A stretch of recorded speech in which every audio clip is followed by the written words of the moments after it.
When I started working on this documentary 5 years ago, I really wanted to end on a message of hope and a way forward. Luckily, I did find that way forward while making this film. But before we get into the way forward, I want to share 2 big lessons I learned while working on this project. I'll call this first lesson, what are we doing to ourselves and to others? Basic idea of social identity theory that in order to achieve our own positive self-esteem, we actually need to compare ourselves with others and put others down. In my work, I'm speaking about locus of self-esteem. One locus exactly, to achieve what you want to achieve, to build, to develop, and to be proud of who you are. I love this example from Big Fat Greek Wedding movie. Remember how he's telling there are 2 types of people, Greeks and people who want to be Greek. So this idea that we're much better, everyone just wish they are Greek. It's this idea of internal locus of self-esteem. But it's very hard for many people to achieve this internal locus of self-esteem, so they use external locus of self-esteem. They put down other people and compare. You see, I'm better. Look at these people, not educated or color of skin. It's the most easiest, it's to pick on color of skin or pick on ethnicity or pick on citizenship, it's easy for people. It's really working for them as an instrument of increasing their feeling of themselves. So prejudice and biases are not something which is basic for a human being.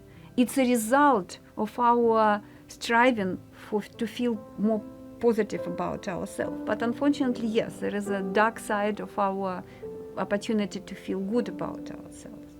And what is important, I think, in this is understanding why people need these particular groups, why they don't really feel about themselves, right? If you live in society and you independent, you have your own values, right? You have your own views, you have your own beliefs, you have your own perceptions, and you're completely free to decide, you're free to act, you're free to be independent person.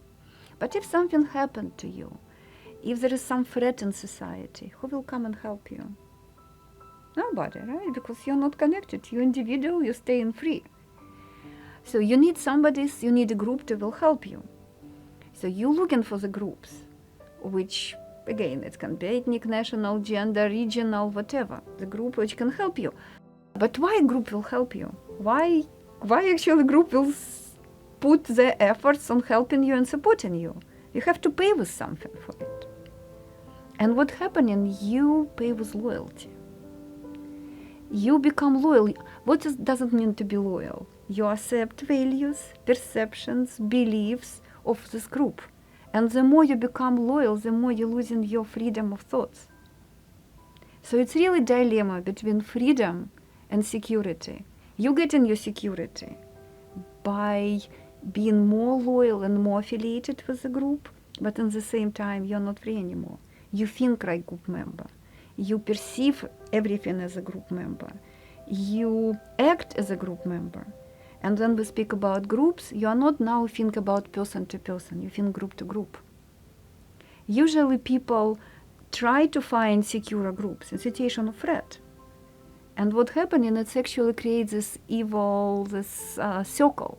So then you search for the group which protects you and support you, you become more loyal, so you become thinking more like a group. So you see other group as more evil. You're not making your own decision anymore. You act as a group member. And it's actually what happened in the United States, a deepening of this divide between people, because people are not acting anymore as just independent individuals with their views. They act as members of their group with liberal perception, more conservative perception. This is how they define themselves, because they feel threat to their value system. You don't have to have threat only for your life. I always ask myself, why isn't there the political will to even do what's economically in our own interest? And the only answer I can come up with is that we bought into this narrative, this myth of we're better than these other people. So much so that the psychological sort of little rewards we get for that almost sort of trump our own economic interests to some degree. You know, because since you could even argue that at this point, neoliberalism and this kind of global economy is in this multinational corporation takeover is actually now, you know, really shrinking the wealth of even the white middle class and certainly the white working class, right? I mean, we've been reading about it. So it used to be that there was a kind of correlation between the policies and this kind of white middle class and white advantage, but that's actually increasingly not true. And so it begs the question of why do even white Americans sort of act against their own economic interests, right? And certainly people on the conservative right. And for some people, it's about these social issues like abortion and, you know, these kinds of beliefs that are very dear to who people are. But in other cases, I'm not sure if it's a matter of political ignorance of how things actually work, or if there's actually a kind of pleasure principle, right, in sort of denigrating these various scapegoats and still continuing to gain this idea that, you know, you're gonna be the exception and you're gonna make it somehow, you know. I always like to go and bring some historic examples to understand what's going on right now. It's always bringing us a little bit out of current emotions of current situation and understanding something which more distant to us. And for me, one of the best examples to understand what actually happening right now in the United States is example of Little Rock, Arkansas. Then it's already history, some people know better about it. What actually happened there is that the federal law required desegregation of communities. Little Rock, Arkansas had to choose several schools to become desegregated schools. Little Rock, Arkansas had 3 major communities. Rich whites who had complete control of the city, blue-collar whites, poor, and African American community. This the blue-collar whites, poor whites, they didn't have control of the city at all. They didn't have money. They live in very poor environment, very poor communities. But at the same time, they were feeling they are better than these African Americans. It gives them self-esteem. They were feeling better. They feel like they own the city. Then city council come together and decided what we are actually doing about this desegregation. They had to choose several schools. Of course, it's not surprise. Then they choose schools which were placed in white, poor regions. They didn't choose any school which was in a rich school. So what happened for this white people, they're now knowing that social boundary change. If before it was before whites and African American, now it's between poor and rich. They will protest and they will become so aggressive. They become mobs. They will throwing stones into children, African American children going to schools. So they actually had to call the National Reserve and police to support every single child going into schools. So much negativity toward this because they feel threat to their identity. They feel threat to their sources of self-esteem. If you look into the small case of the small Little Rock and try to apply it for the entire to United States, you will see a very similar pattern. A deep sense of self-worth cannot be given by someone else, right? You have to actually create it yourself. It has to come through a kind of self-creation process. And it cannot depend on other people's affirmation or denial of who you are. And whenever you witness somebody who has that deep sense of confidence and self-worth that isn't dependent on somebody else's denigration, you see a kind of spiritual peace. And because they're no longer sort of dependent on gaining their sense of superiority through someone else. It's sort of a self-referential process, or maybe it's in relation to their own principles of what they think they're here to do, right? And what I think it creates at a widespread level is a kind of spiritual depravity, right? Because to denigrate someone else constantly actually distances yourself from them. It necessarily has to do so, right? But we often, I think, don't consider the fact that whenever you put someone else down, you're actually also deadening your own experience, because you're investing in a form of disconnection constantly. And whenever you're disconnected from other people, the way that we're disconnected from the earth right now and its resources, and we feel like we could just exploit it ad nauseum and not have any repercussions, right? When you're that disconnected from, the earth and other people, you're also disconnected from yourself.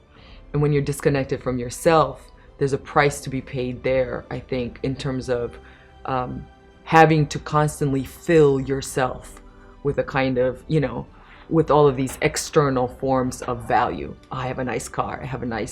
I'm superior to this group of people. I'm, women competing with each other, all kinds of, beauty and all this kind of stuff. And that's, I think, a mass structure that's rooted in what we've been habituated in learning from racism, from sexism, from homophobia, from all of these forms of denigration and oppression, right? And I don't think people think about that price to the advantaged, that you've actually become a deeply alienated, spiritually disconnected person from other people and from yourself, that you almost cannot feel deeply, right? To understand that your life is linked with the fate of others. And I'm kind of working on thinking about that price, right? Because we often don't see it, and yet we see its reverberations in today's society. I mean, these mass shootings, these constant forms of everyday violence, right? I think that they're symptoms of this spiritual depravity, right? Of not understanding how we're linked to one another and not understanding how to honor one another as a result of that.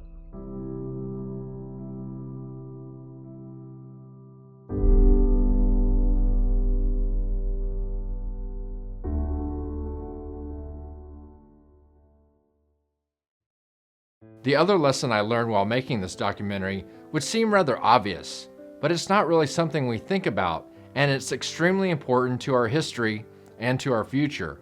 And that is the lesson of the victors write the history. The grand narrative, which again is a cover-up for reality. You're not going to be told, well, the United States was built upon slavery and genocide. Its wealth was from enslaving human beings, of which we've never acknowledged nor apologized for. And the genocide against the indigenous people are not even on the radar of conversation. So whatever grand outcomes you think the country had was on the backs of enslaved human beings, or on the elimination of 500 nations that preceded European contact. So again, we have cultural amnesia, historic amnesia. We have no idea of cultural history. And one would think that we are deeply invested in sort of a questioning process, a critical thinking process to examine the false beliefs we may have been handed down either by our parents or our families or our educational system, which largely relies on a set of myths rather than actual factual history, But what, for me, the political moment begs the question of, are we going to shape some political myths or, some narratives that are actually closer to the truth, that actually appeal to people, but on other grounds than this kind of the pleasure that people gain from sort of scapegoating someone else? The group that owns history, the group that is able to define reality, is a group that has power. When you tell a Native American that Columbus discovered America, and when teachers test students as to their knowledge and ask a question, true, false, Columbus discovered America, and all the white students say that's Mickey Mouse and that it's true, but Native Americans say, that it isn't true, they get an incorrect score and are told that there is something wrong in their intelligence or knowledge of history. This is what I call cultural oppression, where the reality of one group And that's oftentimes related to whiteness as well. This is something that we were referring to, that whiteness is an invisible standard that is enforced on individuals. And because whiteness is a background, white Western ways, it is invisible to people who are white Americans, but it's not invisible to people of color.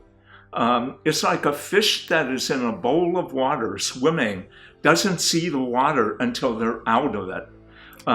Yet the water represents something toxic and unhealthy to people of color. And this is where we get the clash of racial realities. Now, you may ask, whose racial reality is the correct reality? I mean, that's what I get all the time. And luckily, there is social psychological studies that answer that question. What they find is that on matters of bias, the group that is most disempowered has the most accurate perception of reality. And this is not something innate to people, but I can just simply ask you the question, if you're a white woman working in corporate America that is dominated by white men, for you, a white woman, to do well, you have to really understand the thinking of your white male counterparts and the rules and regulations or policies and procedures of a Western white corporate world in order to do well. White men don't need to understand the thinking of white women to do well. And the same analogy applies to people of color. If I enter into an organization, a corporation that is primarily white in orientation, I need to really understand the thinking of white colleagues and white Western ways to do well, but they don't have to understand me as an Asian American. The other thing I frequently ask people is this, that if you really want to understand sexism, do you ask men or women? If you want to understand heterosexism, do you ask straights or gay? And likewise, if you want to understand racism, do you ask whites or people of color? The answer to me is obvious. And I see oftentimes in Congress where they'll be talking about things dealing with a woman's right to health. And all the panelists are white men who are sitting there making the decisions. They really don't have the ability to empathize or understand completely the worldview of people who differ from them. It was a really difficult thing in my 20s to start to reconcile the fact that I had been raised with an ideology that was beautiful and uplifting, and I thought brought people together. And what I was hearing from so many people around me is that was not the reality of the history as they understood it.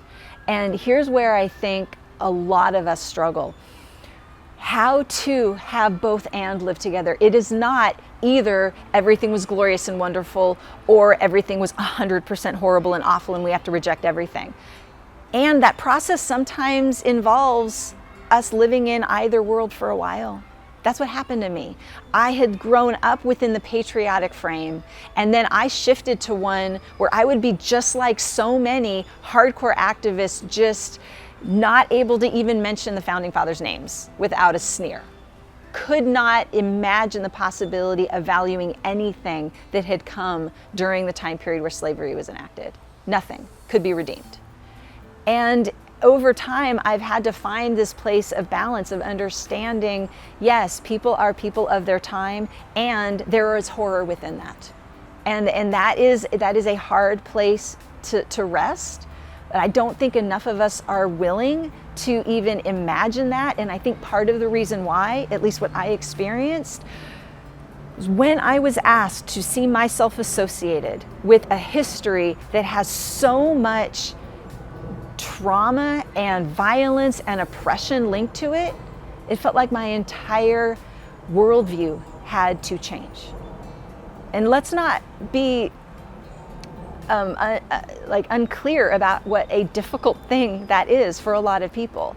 For someone to accept what today is being offered as the need for diversity, equity, inclusion, for many people is a complete and radical change of mind frame about all of what they've known.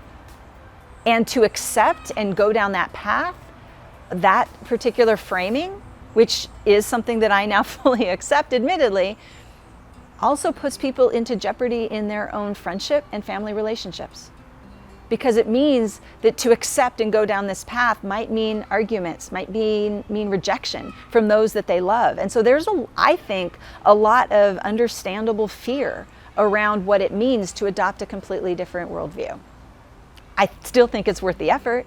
I think my experience with my own family is a good model even for me about the fact that we can educate one another, we can recover from that amnesia that we've had in terms of ignoring so much of our history. But it does take work. My capacity to engage with people across race had been undermined, because if all I know is, oh yeah, racism happened way back then and it's 3 pages worth of my textbook, then I don't have any sense of the depth of trauma and what happened since then.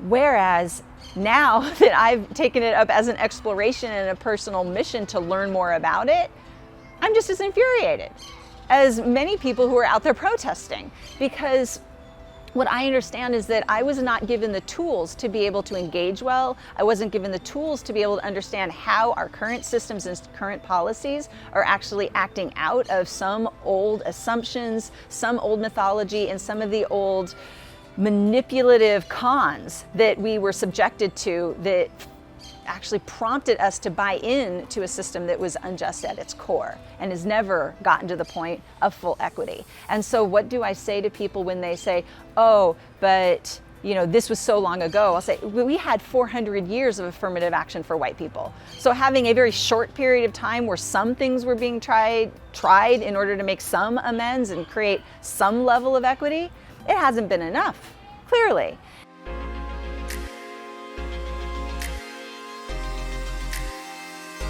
For as long as this country has had this faction that we've spent most of our time talking about, it's also had this other faction constantly trying to wage for its soul in the other direction, right?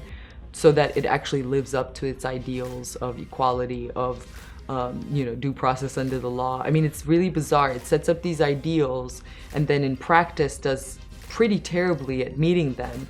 And yet there's been these incredible radical factions, right? Radical in terms of trying to keep uprooting the nation, right? To actually shift more and more towards that, what Martin Luther King would call that long arch of history towards justice, right? And it's that kind of person that reminded me, oh my gosh, there is this possibility here too, right? Of a kind of Christianity that actually reckons with its past and is willing to self-examine, and as white Americans, right, are looking to look at the legacy of the convergence between Christianity and white supremacy and really think through, what does that mean? What do we owe as a result of that? Not just economic reparations, but the spiritual dimension of the kind of transformation we would have to go through in order to change the system of exploitation and denigration that we've relied on for hundreds of years. I mean, that kind of self-examination, although you see it rarely, exists as a kind of undercurrent as well. And it's the thing that I try to focus on to kind of keep me going during these times, because if I didn't, well, that and cross-racial alliances and this incredible ongoing presence, right, of Black people's movements, of Latino people's movements, of all of these different marginalized groups that have done so much to try to pull us towards that other aspect of the soul, like the restoration of the soul, as I call it, in the sense of like the American ideals that we supposedly are supposed to live up to. Societies have always had myths. I don't think myths in themselves are bad. And when you think about the idea of white superiority, I can tell you firsthand, I think I achieved more in life because of the confidence that came with that idea. I just think everyone should believe that they have the potential to be fantastic people. So I don't have a problem with feeling great about myself and having myths around me that remind me of the nobility that comes with being a human being and the potential in every human being, it's the fact that it's not every. It's the fact that, like every other resource, it's doled out to some people. And if I'm here saying, you know, I've been able to achieve more in life because I was told I was special, what does the opposite of that look like? What's it like to be told everywhere you look that you're flawed? That's not, I don't want to live in that world. The truth forces us to self-reflect on our failures. It forces us to say we were brutes. We want heroes, not brutes. The brutes are other people. And that's not unique to America. No one wants to admit the depth of hurt and harm that our ideas and policies have caused. And one of my challenges in the work that I do is one of equanimity, of trying to balance the burden of these issues. It is not about an anti-Americanism. That's another way of not dealing with the issue. It's about balancing the fact that white people, for lack of a better term, also started the abolitionist movement. Also that the social justice movements were being challenged by the very people that were viewed as oppressors, by giving voice to the complexity of the issue, and that there were competing issues. Should women get the right to vote? Should we end slavery? We can't do them both. And then there were divisions within even social justice movements, or the chauvinism within the civil rights movement, where women were never given credit. I mean, it's in all of us, no matter. And I think that's a positive thing in that it's not about one group who failed in these ways. It's about the human being who fails in these ways. And we fail no matter our background. We fail no matter our background. It's deeper. It's about looking at humanity. And it's painful. Yeah, one of the films I show is called The Shadow of Hate. The students can barely handle it. It's a review of American history from that reality. And then I take the next two class meetings to visit it so that it's not overpowering in its darkness, but it's important for them to have a dose of the counter narrative. It is intense. I need them to be uncomfortable. I'm not going to leave them there. That's not that, but it's shocking to them. And it would be shocking to anyone. Here, what we have to think about is what kind of person actually is willing to receive knowledge? What kind of person is willing to actually be willing to integrate that knowledge? And what would that do to who they think that they are? So if all of a sudden I actually accept the fact that, not just on my merit alone, but because the United States has a history of, sort of giving white advantages through actual policies. For example, the FHA gave mortgage loans from the 1930s to the 1960s, right? 98% of those FHA loans went to whites and not to people of color, giving them an advantage in homeownership and therefore wealth accumulation. But if I think, I earned that on my own, right? And I'm not willing to let go of that belief because I'm not willing to integrate the fact that I actually received a federally subsidized advantage, what does that say about who I am? Well, first of all, it says, I'm not willing to integrate this information because that information is requiring me to change the worldview of who I am and how I think I got to where I am and who I think is subordinate to me, right? Because supposedly they didn't work hard enough and they didn't do what my grandparents did, which is sort of pull themselves up by the bootstraps. So conservative ideology depends on feelings much more than facts. And what they've been extremely successful at, in contrast to the left, who has been actually highly unsuccessful at this, I would say, is to shape public feelings around a set of false beliefs that actually work as if they are true in people's minds. And then no matter how much you sort of say, but the sociological facts actually say this, it doesn't matter because that belief has become really central to that person's sense of who they are. And they're not willing to let go of it. It's a structure that works much more on an emotional level than it does on a rational level.